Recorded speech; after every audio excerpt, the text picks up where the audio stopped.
Hi, I'm Christy McDonald, and here's what's coming up this week on One Detroit.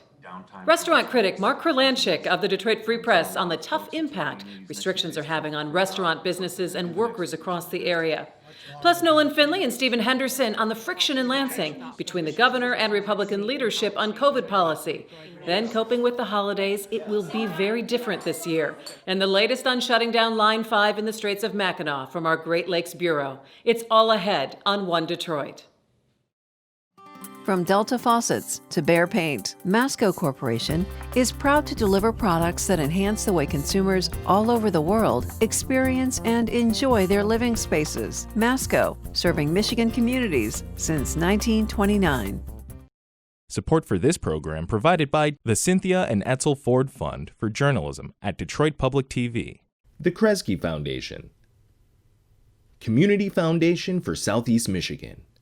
The DTE Foundation is a proud sponsor of Detroit Public TV, among the state's largest foundations committed to Michigan-focused giving. We support organizations that are doing exceptional work in our state. Visit dtefoundation.com to learn more. Business Leaders for Michigan, dedicated to making Michigan a top 10 state for jobs, personal income, and a healthy economy. NISSAN Foundation, Ally, and viewers like you.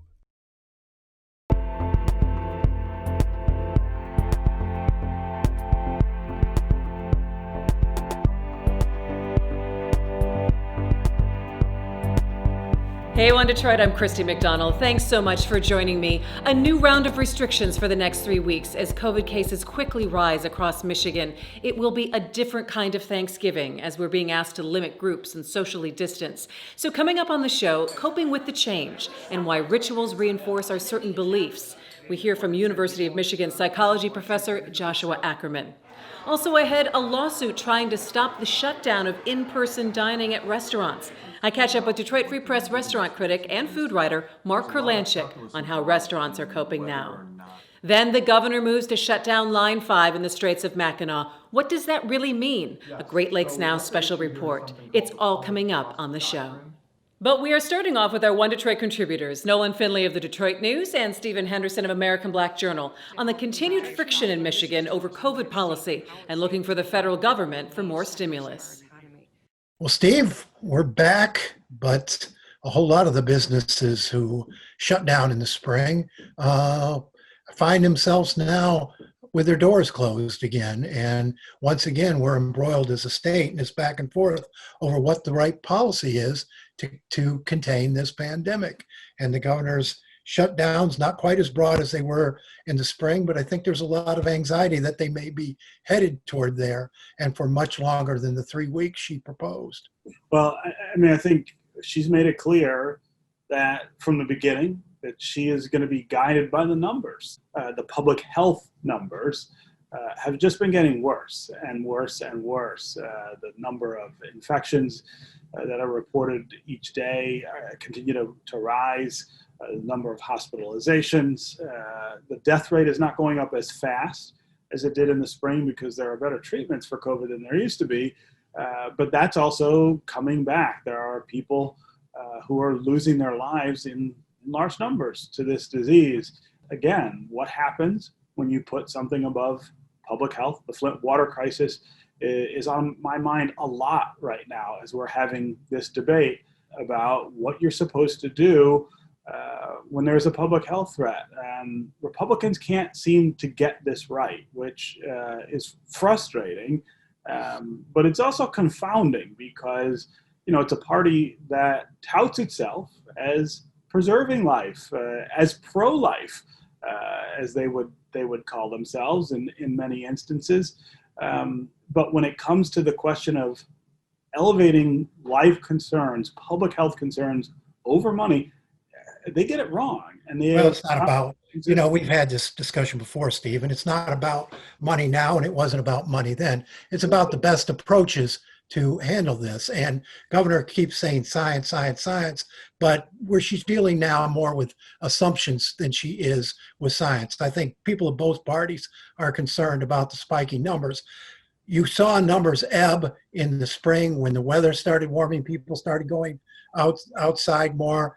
And just like just like it happens every year with the full flu season. Now that we're back inside, you're seeing the numbers spike up. But what she's done here is shut down all these restaurants who in good faith put in all these safety precautions in place to reopen their business. Most of them had been following carefully the protocols and the guidelines, and yet she shut down these folks. Many of them aren't going to survive. So it's not as you cast it, oh, the people who don't want to shut down don't care about life.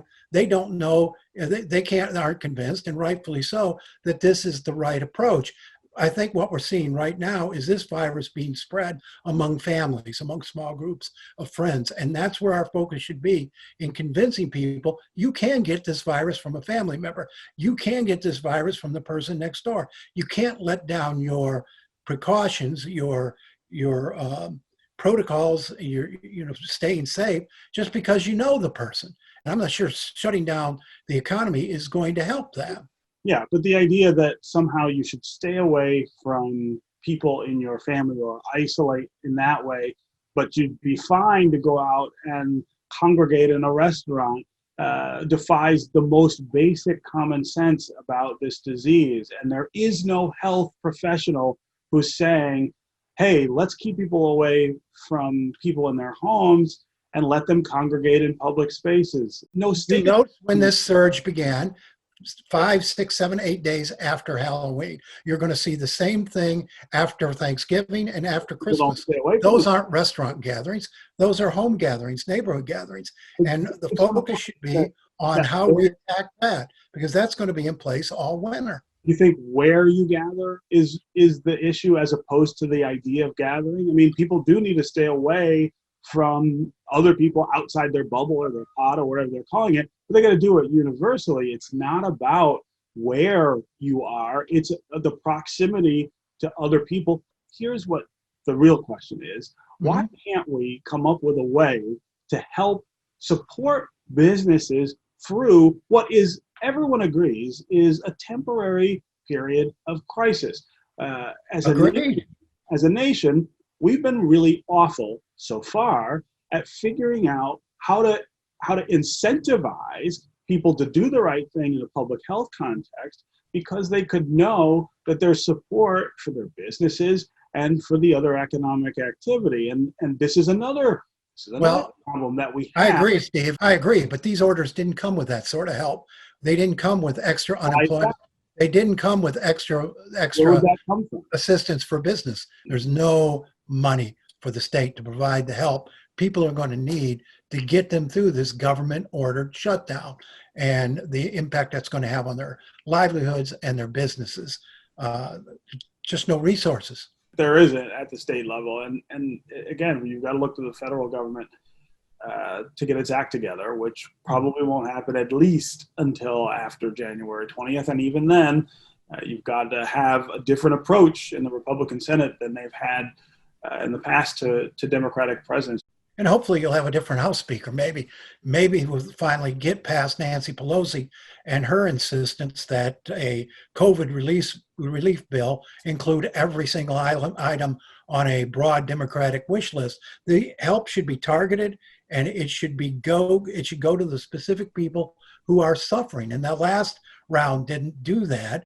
I mean, my approach would be that the broader the better, not the narrower the better, because if people get what they don't need, that's not as damaging as people who need something and not getting it. And I think the way to do it is broader. But I agree with your general point there that we haven't done well with this, and we got to do better.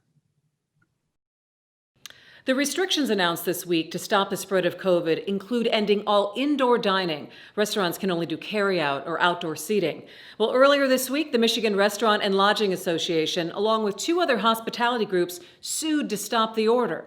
I caught up with Detroit Free Press restaurant critic and food writer Mark Kurlyandchik, who has been talking with restaurant owners and workers about what this next pause in service could do. Give us really the immediate impact that we're going to see across the region when it comes to restaurants. Well, I mean, basically there's a scramble right now. Luckily, most restaurants are closed on Mondays and Tuesdays. Those are sort of the days that are kind of downtime for restaurants as it is. So a lot of folks are taking these next few days to figure out what they're going to do the next few weeks. You know, there's there's a lot of calculus involved in whether or not carryout makes sense for it certainly doesn't make sense for every restaurant. A second shutdown is pretty much everyone's worst nightmare at this point. And I think looking at the time of year too, when a lot of restaurants look to make up a lot of revenue during the holidays. We heard from the Michigan Restaurant and Lodging Association projecting that 40% of restaurants could close at least temporarily, laying off 250,000 workers. And those are a lot of workers that might be underinsured or not insured at all. Yeah, I mean, that's exactly why this is a nightmare scenario, because, the restaurant industry, even in the best of times, you're operating on pretty thin margins. I mean, if you're clearing 5%, that's usually a decent margin, anything between 5 and 15%. So you have a situation where a lot of these restaurants were down entirely for, March, most of March, all of April, all of May. It was already a pretty tough spring, and then they had to go, and many have invested tens of thousands, hundreds of thousands of dollars in some cases for, new patio heaters and ways to sort of work these new conditions. But all these things cost money. PPE costs money, new heaters cost money, new patios cost money, new seating costs money. And now you're telling them that they have to shut down at really what is the season where a lot of them actually make it into the black from the red. I mean, it's crucial. The week I talked to Greg Rayner from Cafe Muse the other day, and he said that in the week between Christmas and New Year, he actually makes as much money as he does all of September.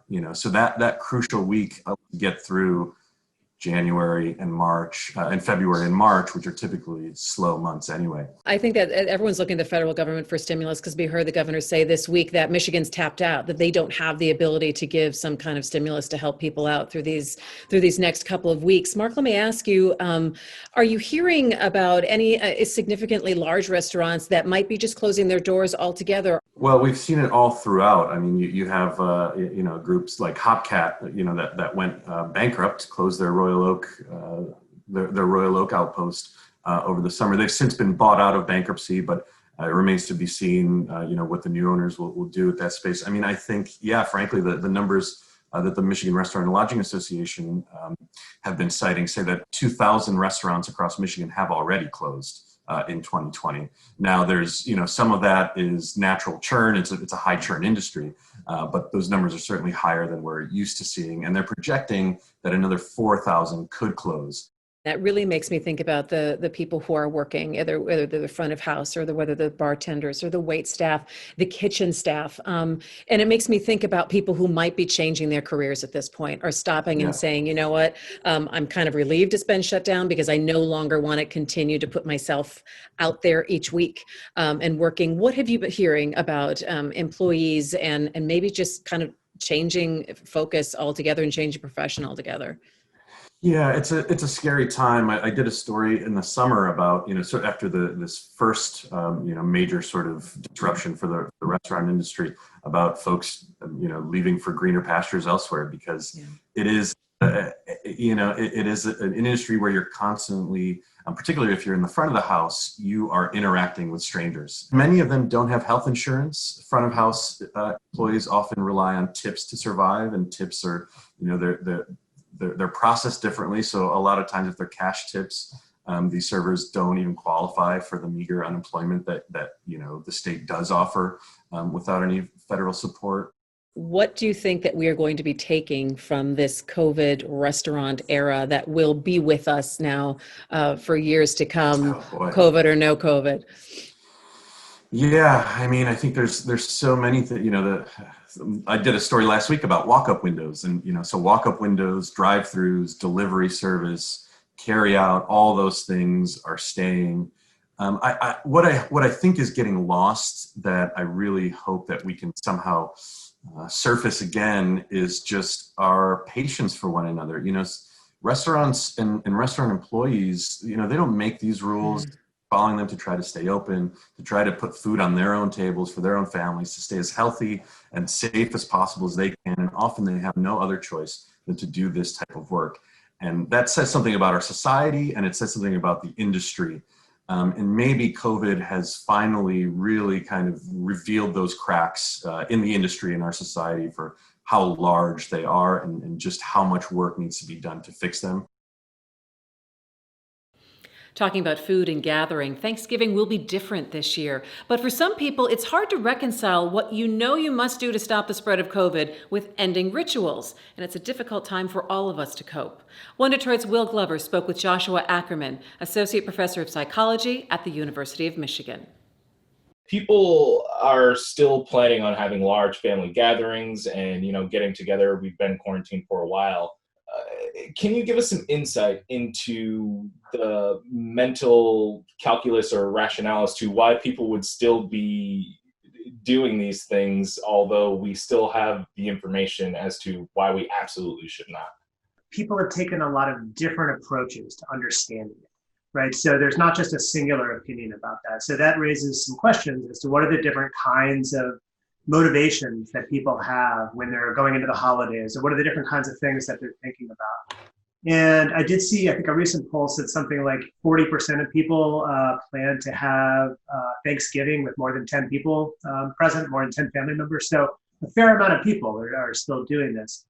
So why? Why are they doing it? Well, for the people who do plan on attending these gatherings, I mean, there's not a single reason for this. There's multiple ones.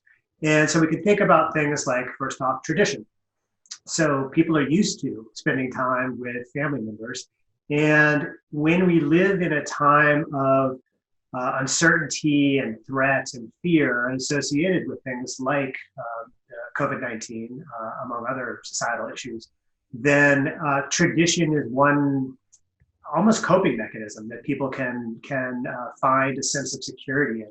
And so people may be at the point at which they are really just gravitating towards wanting to feel something normal and something safe. And so that is one possibility. Right now, the question comes up: is it truly safe? And so the ways in which our mind tends to work with respect to understanding disease, infectious disease especially, is it takes cues from our environment. That is, we look for whether or not people are expressing signs of illness. So like, does it look like somebody is sick? Do they sound sick?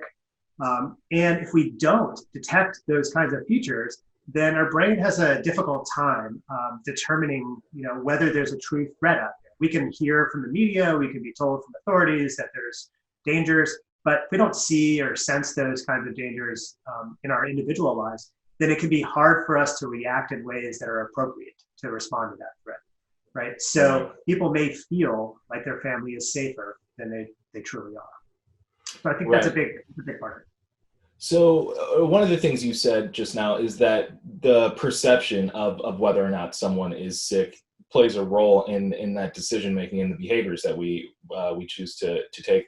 And recently you said in an interview that you participated in some research around whether or not people are actually good at telling if someone's genuinely sick or it might just be allergies.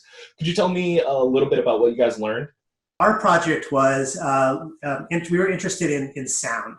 So that's sort of, I think, one of the most common ways we think about understanding if somebody has an illness like a cold, like the flu.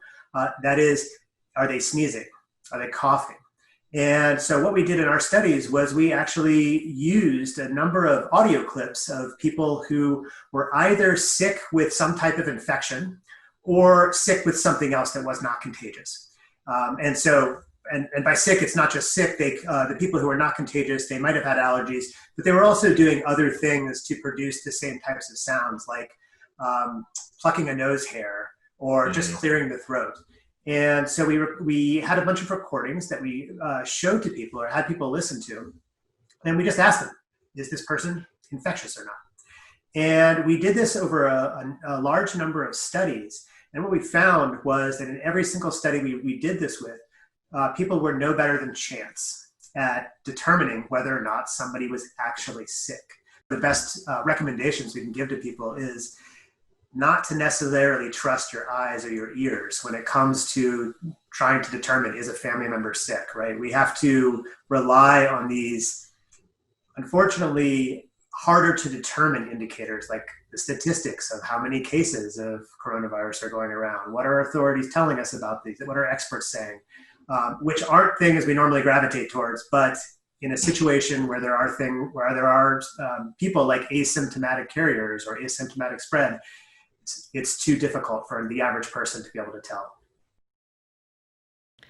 Turning now to the news that Governor Whitmer has called for the end of Line 5 in the Straits of Mackinac. The state is revoking the 1953 easement, and it's the latest in a battle between Enbridge, who operates the line, and the state. Sandra Sabota from our Great Lakes Now Bureau explains what this all means with environmental law expert Nick Schreck.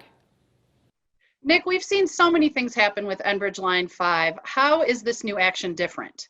Well, it's different because this is specifically related to the easement that the state initially granted back in 1953 for the pipeline. And the state, as in charge of our Great Lakes bottomlands and the protector of our Great Lakes bottomlands, has authority over that, submerged ground under the Straits of Mackinac. And so this is a question over whether or not Enbridge has been operating this pipeline legally in accordance with that easement. This is a fundamental issue about the ability of this pipeline to continue its operation there along the Straits of Mackinac. Is this a different kind of legal authority that the governor and the attorney general are invoking to try to have this shut down in 6 months? Yes. So what's at issue here is something called the public trust doctrine. And the public trust recognizes that you and I and any residents in Michigan, as well as future generations, have an interest in being able to fish, to hunt, to use the Great Lakes for transportation and navigation purposes. And so what the state's invoking here when looking at this easement with Enbridge is whether the public trust doctrine was considered back in 1953 when the original easement was granted. The Michigan Department of Natural Resources and the governor are contending that public trust considerations were not made. And in fact, the easement should not have been granted back then in 1953. The state's also alleging that the ongoing operation of this pipeline puts our public trust resources, puts the Great Lakes at risk. And the state is arguing it's an unacceptable risk, and therefore this easement should be terminated.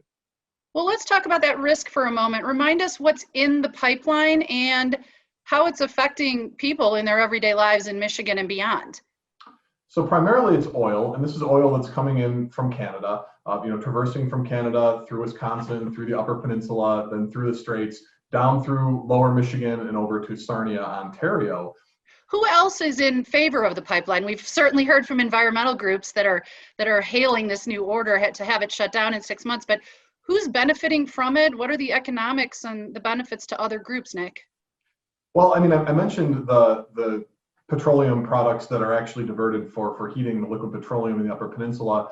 So certainly people in the UP think that's a major concern. But otherwise, the vast majority of this crude oil makes its way to Canada to be refined and turned into gasoline and other oil-based products. So primarily the use of this pipeline is really just to go through Michigan. So we did reach out to Enbridge to have someone interviewed on this program. We did not hear back in time before this taping, but we do have a statement. It'll be available on the website, but I'll read a bit in part. Enbridge said, "We will continue to focus on the safe operation of the dual Line 5 pipelines at the Straits of Mackinac, ensuring the Great Lakes are protected while also reliably delivering the energy that helps to fuel Michigan's and the region's economy." What can happen between now and May? That's 6 months away. What should we look for, maybe in a legal fight or otherwise with this new order in Enbridge? Sure. So the same day that the governor announced the termination of this easement, the Attorney General, Dana Nessel, also filed a lawsuit in Ingham County Circuit Court seeking what's called a declaratory judgment. That's legal speak, saying that the court would actually agree with the state's interpretation and agree that this easement should be revoked or otherwise terminated. I imagine Enbridge may also try and raise some other legal claims. They may argue that they basically have a license to use this pipeline, and they may try and challenge the state's action. And is any of this impacting the plan to build a tunnel under the Straits to replace this aging pipeline? Yes, that's really interesting. So you have ongoing permitting processes in place related to the tunnel, which would house potentially a new pipeline going through the Straits of Mackinac. However, if the pipeline is shut down, one of the arguments to have the tunnel is that Enbridge needs it as a necessity to continue to transport oil through the Straits of Mackinac. Well, if you don't have that pipeline in existence, are you still able to make that argument as persuasively that you need a tunnel? But as far as we know right now, Michigan Environment, Great Lakes and Energy Department as well as the United States Army Corps of Engineers that also has jurisdiction over Great Lakes bottomlands. They continue working forward through the permitting process as if a tunnel will be built in the future. Our thanks to Sandy, and you can catch the next Great Lakes Now program right here on Detroit Public Television on Tuesday, November 24th at 7:30 p.m. And that is going to do it for One Detroit. For all of our daily interviews and reports, just find us at onedetroitpbs.org and follow us on social media during the week. Stay safe, hang in there. I'll see you next week, and be well. You can find more at onedetroitpbs.org or subscribe to our social media channels and sign up for our One Detroit newsletter. From Delta Faucets to Behr Paint, MASCO Corporation is proud to deliver products that enhance the way consumers all over the world experience and enjoy their living spaces. MASCO, serving Michigan communities since 1929. Support for this program provided by the Cynthia and Etzel Ford Fund for Journalism at Detroit Public TV. The KRESGE Foundation, Community Foundation for Southeast Michigan. The DTE Foundation is a proud sponsor of Detroit Public TV, among the state's largest foundations committed to Michigan-focused giving. We support organizations that are doing exceptional work in our state. Visit dtefoundation.com to learn more. Business Leaders for Michigan, dedicated to making Michigan a top 10 state for jobs, personal income, and a healthy economy. NISSAN Foundation, Ally, and viewers like you.